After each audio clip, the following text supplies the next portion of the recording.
హైడ్రా కూల్చివేతలు అధికార ప్రతిపక్ష నేతల మధ్య విమర్శలు ప్రతివిమర్శలకు దారితీస్తుంది. హైడ్రా చర్యలను బీఆర్ఎస్ నేతలు వ్యతిరేకిస్తున్నారు.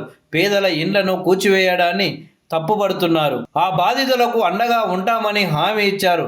తెలంగాణ భవన్లో హెల్ప్ లైన్ ఏర్పాటు కూడా చేశామని, న్యాయ సాయం కోసం సంప్రదించవచ్చని, ఎప్పుడు తలుపులు తెరిచే ఉంటాయి అని భరోసా కల్పించారు.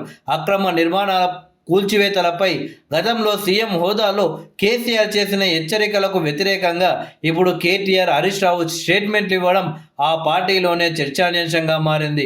అక్రమ కట్టడాలను కూల్చివేస్తామంటూ అప్పట్లోనే కేసీఆర్ స్ట్రాంగ్ వార్నింగ్ ఇచ్చారు. ఇప్పుడు కాంగ్రెస్ ప్రభుత్వం హైడ్రా పేరుతో అదే పని చేస్తూ ఉంటే అదే పార్టీ లీడర్లు తప్పుపట్టడం రాజకీయంగా చర్చానీయాంశంగా మారింది. కేసీఆర్ విధానానికి వ్యతిరేకంగా కేటీఆర్, హరీష్ రావు మాటలు ఉన్నాయని, అధికారంలో ఉన్నప్పుడు ఒక తరహాలో, ఇప్పుడు ప్రతిపక్షంలో ఉండగా మరో తీరులో వ్యవహరించారని వేలెత్తి చూపడానికి దారితీసింది. హైడ్రా కూల్చివేతలపై దాదాపు నెల రోజులుగా కేటీఆర్, హరీష్ రావు రాష్ట్ర ప్రభుత్వంపై అనేక రకాలుగా విమర్శలు గుప్పుతున్నారు. బాధితులకు అండగా నిలబడేలా తెలంగాణ భవన్లో ప్రత్యేక ఏర్పాట్లే జరిగాయి. దీనికి తోడు బాధితుల పక్షాన నిలబడి ప్రభుత్వాన్ని టార్గెట్ చేసేందుకు ప్రత్యేక క్యాంపెయిన్ చేపట్టారు. కేవలం రాజకీయ ప్రతీకారం కోసం ప్రతిపక్ష పార్టీకి చెందిన నేతల ఇండ్లనే టార్గెట్ చేసిందంటూ రాష్ట్ర ప్రభుత్వంపై ఆగస్టు చివరి వారంలో కామెంట్ చేసిన కేటీఆర్ 4 రోజుల క్రితం పేదల ఇండ్లను నిర్లక్ష్యంగా హైడ్రా కూల్చివేస్తున్నదంటూ వ్యాఖ్యానించారు.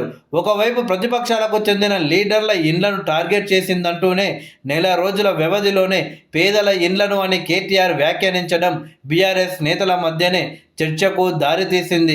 ఇంత జరుగుతున్న ఆనాడు అక్రమాల కూల్చివేతలపై గట్టి హెచ్చరికలు చేసిన పార్టీ అధినేత కేసీఆర్ ఇప్పటి వరకు ఎలాంటి కామెంట్ కూడా చేయలేదు. పైగా సైలెంట్గా ఉండిపోవడం పార్టీ విధాన నిర్ణయం తెలియక ఆ పార్టీ నేతల్లో అయోమయం నెలకొనడం గమనార్హం.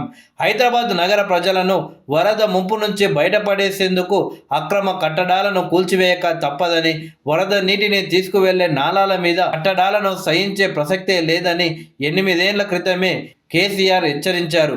కూల్చివేతల అవసరాన్ని కేసీఆర్ సీఎంగా ఉన్న సమయంలో పై తీరులో వివరించారు. కేటీఆర్ మాత్రం బిల్డింగ్లను నిర్లక్ష్యంగా కూల్చేస్తున్నారు, పేదలను రోడ్డు మీద పడేస్తున్నారు, మనం కన్స్ట్రక్షన్ చేశాం, ఈయన మాత్రం డిస్ట్రక్షన్ చేస్తున్నారు, పర్మిషన్ ఇచ్చిందెవరు, దమ్ముంటే వాళ్ళపై చర్యలు తీసుకోవాలి అని సీఎం రేవంత్ను ఉద్దేశించి కేటీఆర్ వ్యాఖ్యానించారు. కేసీఆర్ నిర్ణయానికి భిన్నంగా ఇప్పుడు కేటీఆర్, హరీష్ రావు విమర్శిస్తున్నారంటూ కాంగ్రెస్ నేతలు వేలెత్తి చూపుతున్నారు. పార్టీకి నిర్దిష్టమైన వైఖరి లేదా అని బహిరంగానే ప్రశ్నిస్తున్నారు.